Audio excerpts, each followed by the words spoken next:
তোমাকে কিন্তু পরীক্ষায় এভাবেই চেপে ফেলবে। তোমাকে পরীক্ষায় বলবে এটার সাথে এটাকে গুণ করলে নতুন ম্যাট্রিক্সের মাত্রা কত হবে। তোমাকে সামহাও তার ডাইভার্ট করার চেষ্টা করবে যে তুমি এটা আর এটা বসাই দাও তাহলেই তো হইলো। কিন্তু তুমি এটা খেয়াল করো নাই বা পরীক্ষায় খেয়াল করবা না হয়তো যে এটার ম্যাট্রিক্সের গুণ শর্ত হচ্ছে প্রথম ম্যাট্রিক্সের কলাম নাম্বার এবং দ্বিতীয় ম্যাট্রিক্সের সারি নাম্বার সেম হতে হবে। লিখে নাও, পরে বোঝাচ্ছি। যাকে দিয়ে মানে প্রথমে যাকে আমি লিখবো এ ইন্টু বি লিখবো, তো আগে এ আসবে, তাহলে প্রথম ম্যাট্রিক্সের কলাম নাম্বার, কলাম সংখ্যা বলে দিই, প্রথম ম্যাট্রিক্সের কলাম সংখ্যা এবং দ্বিতীয় ম্যাট্রিক্সের সারি সংখ্যা সেম হতে হবে। এটা হচ্ছে শর্ত, বুঝতে পারছো? এটা মিলতে হবে। তারপরে আনসার যেটা আসবে প্রাপ্ত গুণ করার পর, এটাও লিখে রাখো, গুণ করার পর প্রাপ্ত ম্যাট্রিক্স এর মাত্রা কি হবে? গুণ করার পর প্রাপ্ত ম্যাট্রিক্সের মাত্রা কি হবে? প্রথম ম্যাট্রিক্সের সারি সংখ্যা বাই দ্বিতীয় ম্যাট্রিক্সের কলাম সংখ্যা।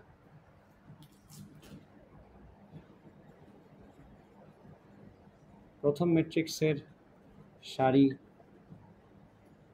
সংখ্যা ক্রস দ্বিতীয় ম্যাট্রিক্স এর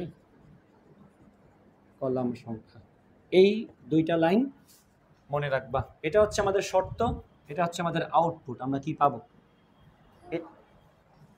হ্যাঁ, এভাবে গুণ চিহ্ন ক্রস, এটা এটার সাথে এটা। এই যে প্রথম ম্যাট্রিক্সের সারি সংখ্যা আমরা মাত্রা কীভাবে লিখি? 2/3 লিখি না, 2 × 3, এই ফর্মেটটাই তো। প্রথম ম্যাট্রিক্সের সারি সংখ্যা মনে করো 5, দ্বিতীয় ম্যাট্রিক্সের সারি সংখ্যা মনে করো 7, কলাম সংখ্যা মনে করো 7, তাহলে এখানে আসবে কি 5/7। এক্সাম্পলতেই বুঝতে পারবা। মনে করে বললাম একটা ম্যাট্রিক্সের, বললাম এটা পি ক্রস কিউ একটা ম্যাট্রিক্সের মাত্রা। এ একটা ম্যাট্রিক্স যার মাত্রা হচ্ছে পি ক্রস কিউ, বি একটা ম্যাট্রিক্স যার মাত্রা হচ্ছে কিউ ক্রস আর। এ ও বি ম্যাট্রিক্স এর গুণফলের মাত্রা কত? মানে গুণফল বলতে ম্যাট্রিক্স গুণ করলে তো ম্যাট্রিক্সই আসবে, সেই গুণফল হিসেবে পাওয়া ম্যাট্রিক্সের মাত্রা কত হবে? এই যে এখানে লিখে রাখছি, গুণ করার পর প্রাপ্ত ম্যাট্রিক্সের মাত্রা হবে প্রথম ম্যাট্রিক্সের সারি সংখ্যা ক্রস দ্বিতীয় ম্যাট্রিক্সের কলাম সংখ্যা। সো এখানে আসবে পি ক্রস আর। শর্ত কি ছিল? প্রথম ম্যাট্রিক্সের কলাম সংখ্যা, দ্বিতীয় ম্যাট্রিক্সের সারি সংখ্যা। তাহলে প্রথমে হচ্ছে শর্ত, পরে না আনসার। এখন আমি কিন্তু চেঞ্জ করে ফেলছি ম্যাট্রিক্সটা। এখন বলো তো এখানে গুণ হবে কিনা? গুণ হবে এখানে। তোমাকে কিন্তু পরীক্ষায় এভাবেই চেপে ফেলবে। তোমাকে পরীক্ষায় বলবে এটার সাথে এটাকে গুণ করলে নতুন ম্যাট্রিক্সের মাত্রা কত হবে। তোমাকে সামহাও তার ডাইভার্ট করার চেষ্টা করবে যে তুমি এটা আর এটা বসাই দাও তাহলেই তো হইলো। কিন্তু তুমি এটা খেয়াল করো নাই বা পরীক্ষায় খেয়াল করবা না হয়তো যে এটার কলাম সংখ্যা আর এটার সারির সংখ্যা আগে মিলা লাগবে, দেন না গুণের ব্যাপার আসবে। সেখানে কিন্তু গুণ হবে না। মাত্রা কত? এখানে আমরা আনসার দিব গুণ হবে না। কেন? কারণ প্রথমটার কলাম সংখ্যা দ্বিতীয়টার সারি সংখ্যা মিলে নেই।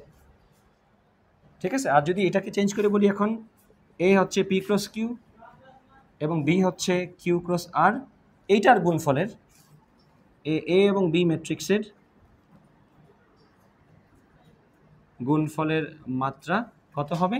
এটা হবে, আমরা বলতে পারবো পি ক্রস আর, প্রথম ম্যাট্রিক্সের সারি সংখ্যা, দ্বিতীয় ম্যাট্রিক্সের কলাম সংখ্যা। After we check whether the multiplication is possible not. ঠিক আছে, এটাকে আমরা চেক করবো গুণ হবে কিনা, দেন আসবো গুণ করার পরেরটা। বুঝছো? পরীক্ষায় যদি গুণ হবে কিনা প্রশ্ন করে তাহলে সবাই পারবে, কিন্তু পরীক্ষায় প্রশ্ন করবে এমনভাবে যে তুমি এটা স্কিপ করে চলে গিয়ে ওটা করে ফেলবা, অপশনে সেটা থাকবে, যেটা ভুল হবে আসলে। সো গুণের ব্যাপার বুঝতে পারছো, শর্ত এবং গুণ করার পরে প্রাপ্ত ম্যাট্রিক্সের মাত্রা কি হবে সেটা বুঝতে পারছি। এক্সাম্পলে দেখলাম গুণফলের মাত্রা জিজ্ঞেস করছিল, আমরা বলছি গুণ হবে না, মানে আনসার হবে এখানে নান অফ দিস। আর এখানে শর্ত মিলছে, তাই ম্যাট্রিক্সের মাত্রা কি হবে? প্রথমটার সারি সংখ্যা, দ্বিতীয়টার কলাম সংখ্যা, পি ক্রস আর বা পি বাই আর বলবো এটাকে। আশা করি বুঝতে পারছো। আচ্ছা, গুণ করার স্টেপ, আমরা রো বরাবর আগাবো আর কলাম বরাবর নামবো। এভাবে প্রত্যেকটা রো এর সাথে প্রত্যেকটা কলামকে আমরা গুণ করে করে হিসাব করব। এটাই হচ্ছে আমার স্টেপ, একটাই স্টেপ। আমরা সারি বরাবর আগাবো,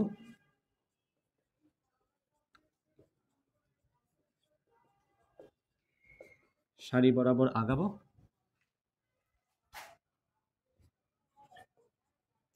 এবং কলাম বরাবর নামবো।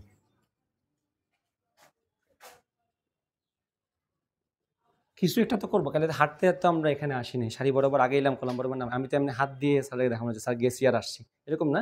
আমরা কিছু একটা করবো। আর এই যে আমরা আগাচ্ছি আর নামতেছি, করতেছি কি গুণ, প্রত্যেকটা ওই হিসাবে আমরা গুণ করতে করতে আগাবো। সেটা ম্যাট্রিক্স নেই, পুরো ব্যাপারটা বুঝে যাবা।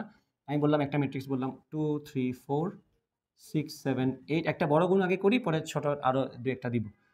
6 7 8, 1 2 3, আর এখানে একটা ম্যাট্রিক্স দিলাম যেটার মাত্রা হচ্ছে, যেটার এলিমেন্ট বলে দিই 1 2 3 1 1 1 2 -2 4। এই দুইটা একটু গুণ করি আমরা। কি বলছি, সারি বরাবর আগাবো, কলাম বরাবর নামবো। আমরা একটা সারির কাজ শেষ করে তারপরে সারিতে যাব। তো এইটা এখানে লিখে রাখো, একটা সারির কাজ শেষ করে তারপরে সারিতে যাব। তাহলে একটা সারি দিয়ে কাজ, সব কাজ, একটি সারি দিয়ে সব কলাম গুণ করে তারপর পরের সারিতে যাব। কি বলছি বুঝতে পারছো কিনা? আমরা একটা সারির সাথে আগে সবগুলা কলামকে, যে সারি 1 কলাম 1, সারি 1 কলাম 2, সারি 1 কলাম 3, গুণের মতো ব্যাপারটা। a + b + c into something করলে আমরা কি করি, a এর সাথে আগে সবাইকে গুণ করি, টোটাল 9টা হিসাব আসবে। তিনটা তিনটা তিনটা তিনটা তিনটা তিনটা, তাহলে একবারই 9টা, আরও 3বার 27 বার। আমার মেইন বেসিক আমার রিকোয়ারমেন্ট কি, এখানে কত বাই কত 3/3, এখানে কত বাই কত 3/3। আমাদের কনসার্ন কি, এটা আর এটা মিলা লাগবে, মানে মাঝখানে দুইটা মিলা লাগবে। মিলছে তো, এই পাশে কি আছে আমার দেখার দরকার নেই। এখন আমরা কাজ করে আগাবো। এখন এটা বলতে পারি আমরা আগে ভাগে যে নতুন ম্যাট্রিক্সের মাত্রা কত আসবে, গুণ করার পরেরটার মাত্রা কত আসবে, আগের দুইটা, এখানের আগেরটা এখানের পরেরটা। লিখে আসছেন একটু এই কথাটা, প্রথম ম্যাট্রিক্সের গুণ করার পরে যে ম্যাট্রিক্স পাবো তার মাত্রা আসবে প্রথম ম্যাট্রিক্সের সারি সংখ্যা আর দ্বিতীয় ম্যাট্রিক্সের কলাম সংখ্যা। আর শর্ত কি, প্রথমটার কলাম সংখ্যা শুড বি ইকুয়াল টু দ্বিতীয়টার সারি সংখ্যা।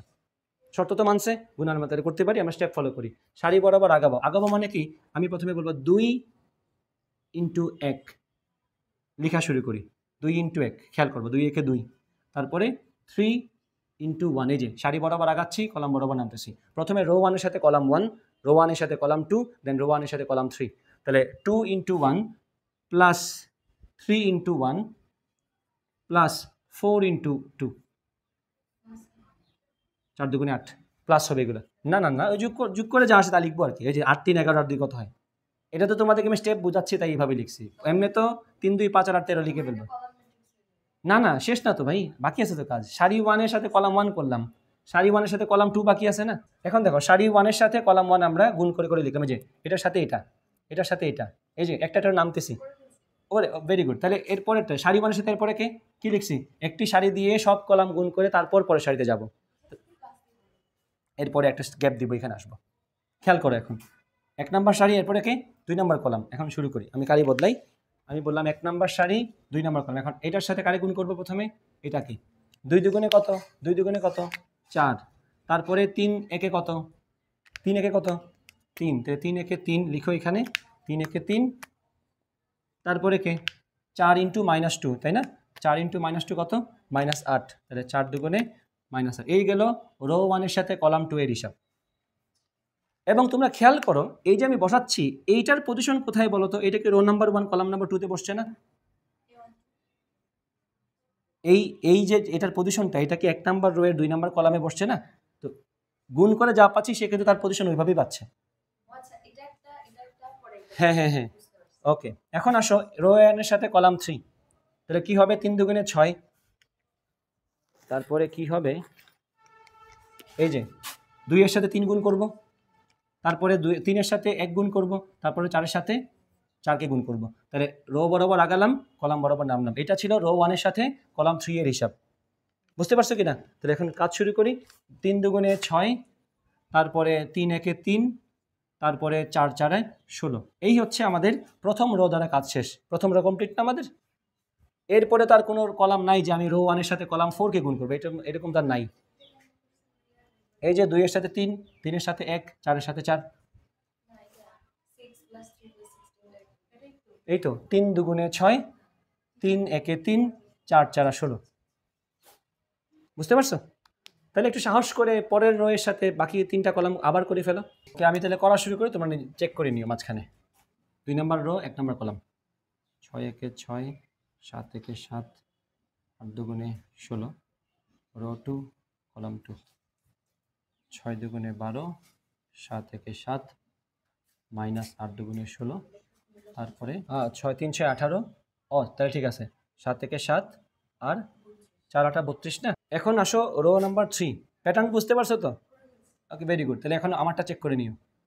1 নাম্বার রো এর সাথে এখন 1 নাম্বার কলাম, 1 একে 1, তারপরে 2 একে 2, তারপরে 3 দুগুণে 6, সাবাস। এরপরে 2 একে 2, 2 একে 2, মাইনাস 6, তারপরে 3 একে 3, 2 একে 2, প্লাস 12।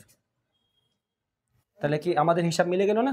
এখন যা যোগ করে করে বসাবার কি, এগুলো তো যোগ করার কাজ তোমরা পার। 8 3 11 আর 2 13। তো দেখো এখন 7 আর 6 হচ্ছে 13, 13 আর 16 কত? 13 আর 16 কত হবে? 29। আচ্ছা, 6 2 8 আর 1 9, 4 3 7 থেকে 8 গেলে -1, 12 7 হচ্ছে 19 থেকে 16 গেলে 3, 2 2 4 থেকে 6 গেলে -2, 6 3 9 আর 16 কত? 25। 18 7 হচ্ছে 25 আর 32 কত হবে? 25 আর 32 57, হ্যাঁ 57। 12 2 14 আর 3 কত? 17। এই হচ্ছে তোমার ম্যাট্রিক্স দুইটার গুণফল। এখন তোমরা ব্যাপারটা ভালো করে বুঝো। এই যে কথাগুলো বললাম, এটা হচ্ছে তখন যখন আমরা কিছু পারি না। বাট একটু ভালো করে খেয়াল করো, তোমাকে যদি আমি এটা নাও শিখাইতাম তাও তোমার এটা পারার কথা। খেয়াল করো কেমনে। রো নাম্বার 1 এর সাথে কলাম নাম্বার 1কে গুণ করলে আমার নতুন যে ম্যাট্রিক্স তার হিসাবটা রো নাম্বার 1 কলাম নাম্বার 1ই আসবে। খেয়াল করো তো, এটার সাথে এটাকে করার পরে যা আসছে তা কি আমার রো নাম্বার 1 কলাম নাম্বার 1 না? তো রো নাম্বার 1 এর সাথে কলাম নাম্বার 1কে গুণ করলে আনসারটা ওই রো নাম্বার 1 কলাম নাম্বার 1এ আসে। তোমার যদি আমি র্যান্ডমলি বলি, রো নাম্বার 3 এর সাথে কলাম নাম্বার 1কে গুণ করলে কোথায় আসবে? 3 নাম্বার রো 1 নাম্বার কলামে আসবে। দেখো তো, রো নাম্বার 3 আর কলাম নাম্বার 1 গুণ করলে কি এখানেই আসছে না? এটা কি আবার 3 নাম্বার রো 1 নাম্বার কলাম না? সো ব্যাপারটা আসলে ইজি, জাস্ট স্টেপটা মনে রাখলে আনসারটা করা সহজ হয়। এখন দেখি আমরা এই যে কথাটা বলছিলাম যে গুণফলের মাত্রা আমাদের হিসাব মিলছে কিনা। গুণফলের মাত্রা কি হবে? প্রথমটার রো দ্বিতীয়টার কলাম, 3/3। আনসার কি 3/3 আসছে না? আসছে। এখন এটাতে গেল 3/3 এর সাথে 3/3 এর গুণ। এখন আমরা একটু মাত্রাগুলো চেঞ্জ করি, তাহলে ব্যাপারটা একটু মজাদার হবে। তাহলে যেহেতু সাহস করছো, এটা করো তাহলে।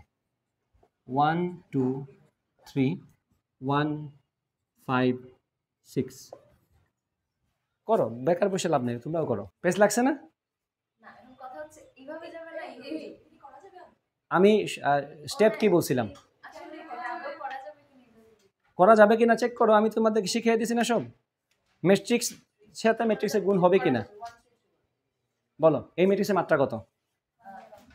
এই ম্যাট্রিক্সের মাত্রা হচ্ছে 1/3। এটার মাত্রা কত? 3/1। তো শর্ত কি ছিল? প্রথম মানে ভিতরেরটা মিলে যাবে, প্রথমটার কলাম নাম্বার দ্বিতীয়টার রো নাম্বার মিলবে, সো আনসার আসবে। গুণ করা যাবে। এখন গুণের ক্ষেত্রে আমাদের শর্ত স্টেপ কি ছিল? রো বরাবর আগাবো, কলাম বরাবর নামবো। এখন তুমি আমাকে বলো, রো কয়টা এখানে, কলাম কয়টা এখানে? রো 1 কলাম 1 খালি একটাই তো। রো 1 কলাম 2 আছে, রো 2 কলাম 1 আছে? নাই, there is 1 row, there is 1 column. Answer কয়টা আসবে? একটাই আসবে। তাহলে ওটা হবে 1/1 ম্যাট্রিক্স। 1/1 ম্যাট্রিক্স মানে কি? একটা রো একটা কলাম, মানে কি? সিঙ্গেল এলিমেন্ট, সামথিং কিছু একটা আসবে তোমাদের। আচ্ছা, তোমরা যদি সামনে আগাও, তোমরা তো চাচ্ছ এটাকে লম্বা করতে, তাই না? তোমরা শোনো শোনো, তোমরা চাচ্ছ তো লম্বা করতে, যে তোমরা চাচ্ছ কিছু একটা আসুক যাতে ম্যাট্রিক্স মনে হয়। হ্যাঁ, সেটা তো মনে হবে না, কারণ মাত্রা তো আসবে কত? 1/1। 1/1 মানে কত বলো তো আমারে? হ্যাঁ হ্যাঁ, এবার গুণ করো, দেখো তোমরা নিজেরাই দেখো। আমরা রো বরাবর আগাবো, কলাম বরাবর, আমরা আমাদের গ্রামার ফলো করব। 1 × 1 প্লাস 2 × 5 প্লাস 3 × 6। আর কি কিছু আমাদের করার আছে? আর কি কিছু আমাদের করার আছে? আর কোনো এলিমেন্ট আছে আমাদের গুণ করার? কলাম একটাই, রো একটাই, তাহলে এটাই আনসার। এটাকে আবার তোমরা মনের সুখ মেটানোর জন্য আবার 1, 10, 18 বলে দিও না। এটা হচ্ছে 18 আর 10 28 আর 1 হচ্ছে 29। So this is a 1/1 matrix. That was suppose to be a 1/1 matrix. বুঝতে পারছো? সো এই জন্যই এটা দিছি, যাতে করে খটকা লাগে, কিরে এটা কি আসলো, এটা তো ম্যাট্রিক্স মনে হয় না। এটা ইজি ছিল, বাট এটা ট্রিকি ছিল। পরীক্ষা স্টুডেন্ট এটাতেই পেস লাগায়। বুঝতে পারছো? এরকম আরো অনেকগুলোই তোমরা করতে পারবে। ধরো বললাম 2, 3, 4, 5, এটা করো 2, 3, 4, 5, 5, 2, এটা গুণ করবা।